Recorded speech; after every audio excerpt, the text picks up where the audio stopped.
What's up, everyone? Welcome to Program Your Remote. Today I'm going to show you how to get your Toyota Highlander started if your key fob dies. Whether that be a dead battery or some other issue with your key fob, I'm going to show you how you can still get your car started. So this is a 2018 Highlander, but it will be the same on several different years. And it's only going to apply to Highlanders that have push button start. So I've taken the battery out of this key fob to demonstrate. As you can see, none of the buttons are working. If I try to start it as I normally would, I'm going to get a message here saying key not detected.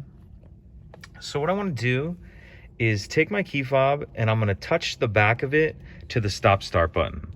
You don't have to actually press the button, just touch it to it. And once you do that, it's going to put the vehicle to the on position. And then you can go ahead and start it just as you normally would. Press the brake, stop start button, and that's it. Pretty simple.